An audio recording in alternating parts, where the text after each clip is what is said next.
Directly जो है centre के अंडर जो है रेलवे बोर्ड को लिया जा रहा है।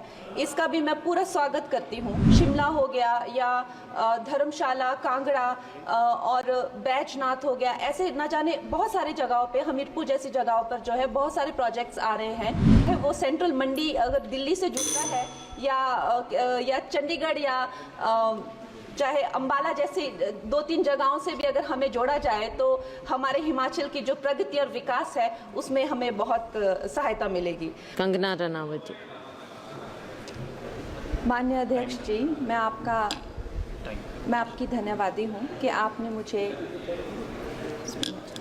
आपने मुझे रेलवेज अमेंडमेंट बिल 2024 पर अपने विचार रखने का मौका दिया।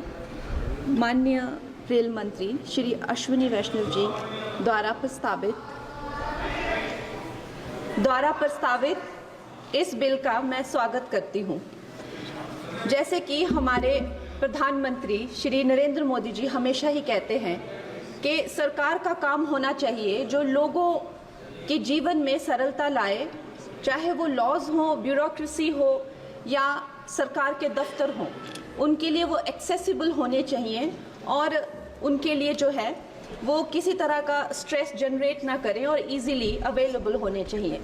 निश्चय ही ये जो बिल है इस उद्देश्य में जो है वो सफल होता है और इसके अंतर्गत जो है 1905 में जो रेलवे बोर्ड एक्ट था उसको 1989 में जो रेलवे एक्ट है उसमें क्लब किया जा रहा है। निश्चय ही इस तरह के जो एक सिंगुलर लॉ बनाकर जो है वो आई फील कि हमारे जो साधारण मानवीय हैं उनके लिए बहुत ही इजीली अवेलेबल होंगे, एक्सेसिबल होंगे, इसीलिए मैं इसका स्वागत करती हूँ।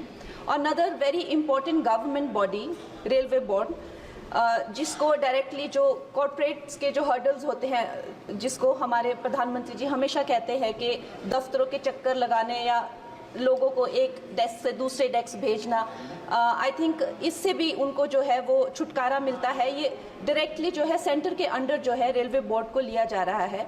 इसका भी मैं पूरा स्वागत करती हूँ।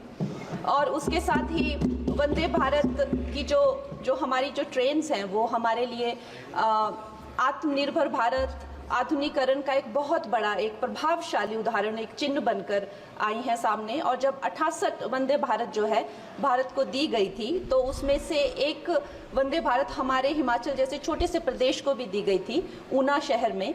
उसके साथ ही मैं जानती हूँ कि हिमाचल बहुत ही एक दुर्गम क्षेत्र है, मगर जिस तरह से हमारी सरकार भारतीय जनता पार्टी जम्मू कश्मीर हो गया या और पहाड़ी इलाके हो गए, उनमें जो है इतने ज़्यादा रेल प्रोजेक्ट्स जो है वो लॉन्च कर रहे हैं, उसी के साथ भी हमें भी हिमाचल के लिए बहुत ज़्यादा जो है वो सर्वेज हो रहे हैं, रेल का बजट मिला है।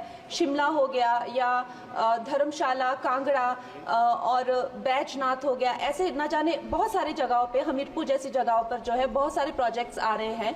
लेकिन मैं माननीय मंत्री जी का ध्यान मैं मंडी क्षेत्र की तरफ लाना चाहूँगी। एक्चुअली मंडी क्षेत्र 60 to 70% ऑफ जो हिमाचल का जियोग्राफिक एरिया है वो मंडी क्षेत्र में ही आता है। और हमारा जो क्षेत्र है उसमें अभी तक इस तरह का ना कोई सर्वे हुआ है, ना सुविधा है। अगर हमारे क्षेत्र में अगर चाहे वो सेंट्रल मंडी अगर दिल्ली से जुड़ता है या चंडीगढ़ या चाहे अंबाला जैसी 2-3 जगहों से भी अगर हमें जोड़ा जाए तो हमारे हिमाचल की जो प्रगति और विकास है उसमें हमें बहुत सहायता मिलेगी। और उसके साथ ही मैं बहुत बहुत बधाई देती हूँ हमारे मंत्री जी को for 2024 railway amendment bill. Thank you.